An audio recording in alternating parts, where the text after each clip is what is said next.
옛날 옛적에 깊은 산골짜기 아래 조용한 마을이 있었어요. 그 마을은 산으로 둘러싸여 있어서 봄에는 꽃이 만발하고 여름에는 시원한 계곡물이 흐르고 가을에는 단풍이 물들고 겨울에는 눈이 쌓여 고요한 풍경을 이루었죠. 마을 사람들은 대부분 농사를 지으며 살았어요. 아침 일찍 일어나 논밭을 가꾸고 저녁에 모여 이야기를 나누는 그런 평범한 삶이었어요. 그런데 이 마을에 유독 눈에 띄는 청년 하나가 있었어요. 이름은 철수라고 하죠. 철수는 스물이 훌쩍 넘은 나이에도 불구하고 일이라고는 손끝 하나 까딱하지 않는 게으름뱅이로 유명했어요.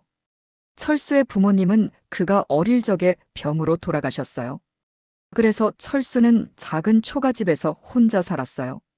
집은 오래된 나머지 지붕에 구멍이 숭숭 뚫려 있어서 비가 오면 물이 줄줄 새고 벽은 바람이 숭숭 지나가서 겨울에는 추위가 뼈를 내는 곳이었어요. 밥솥은 늘 텅 비어 있었고 가끔 마을 사람들이 불쌍히 여겨 쌀 한 줌이나 채소를 가져다 주면 그걸로 겨우 끼니를 때웠어요. 철수는 매일 아침 늦게 일어나서 마당에 앉아 하늘을 바라보거나 산책을 나가 나무 아래 누워 낮잠을 자는 게 일상이에요. 마을 어른들은 철수를 볼 때마다 한숨을 쉬며 저 총각은 언제쯤 정신 차릴까? 게으름이 하늘을 찌르는데 이대로 가다가는 굶어 죽을 텐데 하고 걱정했어요. 젊은 아가씨들은 철수를 피하며 저런 게으름뱅이랑 결혼하면 평생 고생길이야라고 수군거렸죠.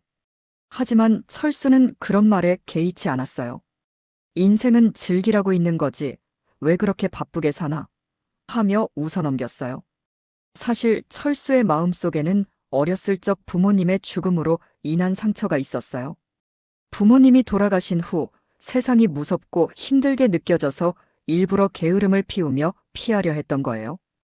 그래도 가끔 밤에 혼자 앉아 있으면 외로움이 스멀스멀 올라왔어요. 나도 누군가와 함께 사는 게 좋을 텐데 이런 생각을 하며 달을 바라보곤 했죠. 어느 따스한 봄날이었어요. 산수유꽃이 노랗게 피어나고 진달래가 붉게 물든 산길을 철수는 또 느릿느릿 올라갔어요. 공기가 상쾌하고 새소리가 여기저기서 들려오니 기분이 좋아졌어요. 철수는 익숙한 나무 아래에 드러누워 하품을 하다 보니 졸음이 솔솔 왔어요. 눈을 감고 막 꿈나라로 들어가려는 찰나 멀리서 까, 까 하는 날카롭고 애처로운 울음소리가 들려왔어요. 처음엔 그냥 새소리려니 생각하고 무시하려 했지만 소리가 점점 약해지고 간헐적으로 들려오니 마음이 불편해졌어요. 뭐지? 누가 다친 건가? 철수는 귀찮아서 한참 망설였지만 결국 자리에서 일어나 소리가 나는 쪽으로 걸어갔어요. 숲속 작은 공터에 이르니 까치 한 마리가 사냥꾼이 놓은 올가미에 걸려 발버둥 치고 있었어요. 가느다란 줄이 까치의 날개를 꽉 조르고 있어서 깃털이 몇 개 뽑히고 피가 뚝뚝 떨어졌어요. 까치는 힘없이 날개를 파닥거리며 철수를 올려다보았어요. 그 검은 눈동자에 눈물이 고여 반짝이는 게 꼭 사람처럼 슬퍼 보였어요. 철수는 한참을 서서 바라보다가 마음이 동했어요. 에이, 그냥 지나치기도 미안하네. 구해주고 가자. 그는 조심스레 올가미에 다가가 손을 뻗었어요. 줄이 너무 꽉 조여 있어서 손가락이 베일 뻔했지만 까치의 날개를 다치지 않게 천천히 풀어주었어요. 올가미가 풀리자 까치는 바닥에 떨어져 헐떡거렸어요. 상처를 자세히 보니 살이 찢어지고 깃털이 빠져서 뼈가 훤히 드러날 지경이었어요. 이대로 두면 죽을 텐데 철수는 까치를 조심스레 품에 안고 집으로 돌아왔어요. 집에 도착한 철수는 마루에 깨끗한 천을 깔고 까치를 내려놓았어요. 산에서 배운 대로 약초를 곱게 다려 상처에 바르고 자신의 낡은 헝겊을 찢어 붕대를 감아주었어요. 붕대를 감는 동안 까치는 몸을 살짝 떨었지만 철수의 따뜻한 손길에 점점 안정되는 듯 했어요. 너는 여기서 편히 쉬다 가거라. 날개가 나으면 하늘로 날아가고. 철수는 그렇게 말하며 까치에게 물을 조금 주고 자신은 옆에서 지켜보았어요. 그날부터 철수의 하루가 조금씩 달라졌어요. 아침에 일어나 제일 먼저 까치의 상처를 살피고 죽을 쑤어 입에 넣어주고 산에 나가 벌레를 잡아먹이를 주었어요. 처음엔 까치가 사람을 무서워하며 몸을 웅크리고 있었지만 철수가 매일 조심스레 만져주고 따뜻한 손길로 상처를 어루만지자 점점 마음을 열었어요. 철수는 붕대를 갈아줄 때마다 까치의 깃털을 쓰다듬으며 괜찮아, 곧 나을 거야라고 속삭였어요. 그 부드러운 깃털이 손끝에 스칠 때마다 철수는 가슴 한구석이 간질간질하고 따뜻해지는 이상한 느낌을 받았어요. 게으름뱅이 총각에게는 처음 느껴보는 감정이었죠. 까치도 철수의 손길에 익숙해지면서 먹이를 줄 때 고개를 살짝 기울이고 눈을 마주쳤어요. 그 눈빛이 감사함으로 가득 차 있어서 철수는 하루하루가 즐거워졌어요. 며칠이 지나자 까치의 상처가 서서히 아물기 시작했어요. 날개도 조금씩 힘을 얻어 파닥거릴 수 있게 되었어요. 철수는 속으로 곧 날아가겠구나 생각하며 아쉬운 마음이 들었어요. 까치와 함께한 시간이 짧았지만 그동안 철수의 마음속 외로움이 조금 줄어든 것 같았어요. 그러던 어느 보름달이 유난히 밝게 뜬 밤이었어요. 철수는 마루에 누워 잠을 청하다가 문득 까치가 있는 쪽을 보았어요. 그런데 까치가 서 있던 자리에 아름다운 소녀 하나가 조용히 앉아 있었어요. 소녀는 긴 검은 머리를 어깨까지 늘어뜨리고 하얀 피부가 달빛에 반짝였어요. 붉고 도톰한 입술, 가느다란 눈매가 까치의 눈과 꼭 닮아 있었어요. 얇은 비단 한복이 몸에 감겨 있었는데 치마가 살짝 흘러내린 어깨가 고와서 철수는 숨이 턱 막혔어요. 소녀는 철수를 바라보며 부드럽게 웃었어요. 총각, 나를 구해준 은혜를 어떻게 갚아야 할지 모르겠어요. 목소리는 맑고 은은해서 까치 울음처럼 귀에 스며들었어요. 철수는 얼굴이 화끈 달아올라서 말을 더듬었어요. 아니, 그냥 착한 마음으로 소녀는 천천히 일어나 철수 곁으로 다가왔어요. 나는 하늘나라 까치 요정이에요. 인간 세상에 내려왔다가 실수로 덫에 걸리고 말았죠. 총각이 매일 만져주고 어루만져줄 때 몸이 따뜻해지고 가슴이 뛰더군요. 그 손길이 내 날개를 다시 펴주었어요. 소녀는 철수의 손을 살짝 잡았어요. 그 손은 차갑지만 보드라워서 철수는 가슴이 쿵쾅거렸어요. 처음으로 여자의 손을 잡아보는 거였어요. 소녀는 철수의 뺨을 손끝으로 쓰다듬으며 속삭였어요. 은혜를 갚고 싶어요. 오늘 밤만 나를 안아주세요. 철수는 놀라서 뒤로 물러났지만 소녀의 눈빛이 너무 애절하고 간절해서 도저히 거절할 수 없었어요. 둘은 마루 위에 나란히 앉았어요. 소녀가 먼저 철수의 목에 팔을 두르고 부드럽게 입술을 포겠어요. 그 키스는 달콤하고 따뜻했어요. 까치 요정의 입술은 꿀처럼 녹아내려 철수의 온몸을 감쌌어요. 철수는 조심스레 소녀의 어깨를 어루만졌어요.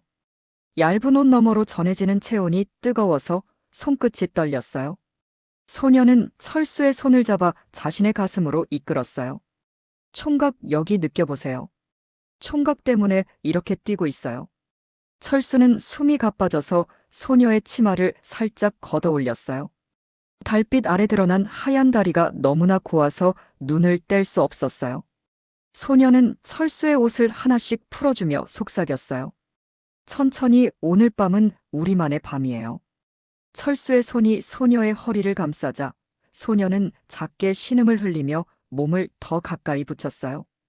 그 부드러운 살결, 따뜻한 채취가 철수를 완전히 사로잡았어요.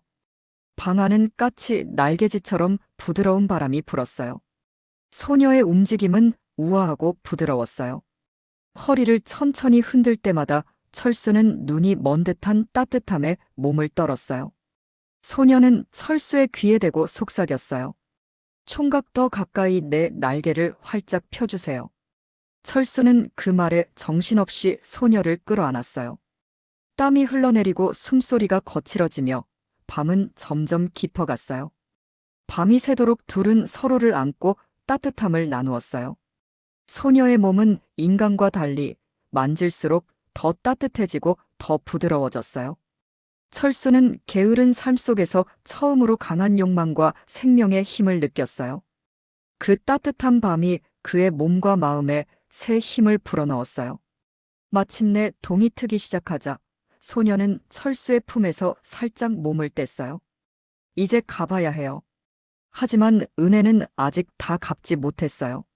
소녀는 다시 까치로 변했지만 날아가지 않고 철수를 재촉하듯 까악까악 울었어요. 철수는 까치를 따라 산 깊숙이 들어갔어요. 숲속 어두운 동굴에 이르니 커다란 도깨비가 방망이를 들고 서 있었어요. 도깨비는 붉은 뿔이 달리고 눈이 번뜩였지만 표정은 유쾌했어요. 까치가 도깨비에게 뭐라 속삭이듯 울자 도깨비가 껄껄 웃었어요. 오호, 이 총각이 우리 까치 요정을 구해줬다네. 착한 마음이 하늘까지 닿았구나. 도깨비는 커다란 방망이를 철수에게 내밀었어요. 이 마법 방망이를 주마. 집에 가서 금은 보아 나오너라. 하고 3번 흔들어 보거라. 평생 먹고 살 걱정은 없을 게야. 철수는 방망이를 받아들고 집으로 돌아왔어요. 떨리는 손으로 방망이를 흔들며 외쳤어요. 금은 보아 나오너라. 나오너라. 나오너라. 그러자 정말로 집안이 금덩이, 은덩이, 보석으로 가득 찼어요. 초가집은 하루아침에 큰 기와집으로 바뀌고 빈밥 쏟은 쌀과 고기로 넘쳐났어요. 철수는 부자가 되었어요. 그 후 철수는 완전히 달라졌어요. 게으름을 버리고 마을 사람들을 돕고 가난한 이웃에게 쌀을 나누어 주었어요. 마을 사람들은 철수 총각이 드디어 철들었구나 하며 기뻐했어요. 철수는 새 집을 짓고 논밭을 사서 직접 농사를 지었어요. 아침 일찍 일어나 일하고 저녁에 이웃과 이야기를 나누는 삶이 즐거웠어요. 하지만 가장 큰 선물은 따로 있었어요. 보름달이 뜨는 밤마다 까치 요정이 찾아왔어요. 다시 아름다운 소녀로 변해 철수의 품에 안기며 그 따뜻한 밤을 다시 나누었어요. 소녀는 속삭였어요. 총각의 따뜻한 손길이 내 날개를 영원히 펴주었어요. 이제 나도 총각 곁을 떠날 수 없어요. 철수는 소녀를 꼭 끌어안으며 대답했어요. 나도 그날 이후로 게으름을 잊었어. 내가 준 따뜻함과 은혜 덕분이야. 시간이 흘러 철수는 마을에서 존경받는 사람이 되었어요. 그는 가난한 아이들을 모아 글을 가르치고 병든 이웃을 돌보았어요. 까치 요정과의 만남은 그의 삶을 바꾼 비밀이었지만 그는 그 이야기를 누구에게도 하지 않았어요. 다만 밤하늘을 볼 때마다 미소를 지었어요. 그렇게 철수와 까치 요정은 은혜와 따뜻함으로 이어진 인연을 평생 간직했어요. 착한 마음 하나가 작은 생명을 구하고 그 은혜가 큰 보물과 따뜻함을 가져다 준다는 옛말이 괜히 전해 내려오는 게 아니에요. 여러분도 길가에 닫힌 작은 생명을 보면 한 번쯤 손을 내밀어 보세요. 어쩌면 하늘에서 내려온 요정이 여러분의 손길을 기다리고 있을지도 모르니까요. 다음 편이 궁금하다면 구독 눌러주세요.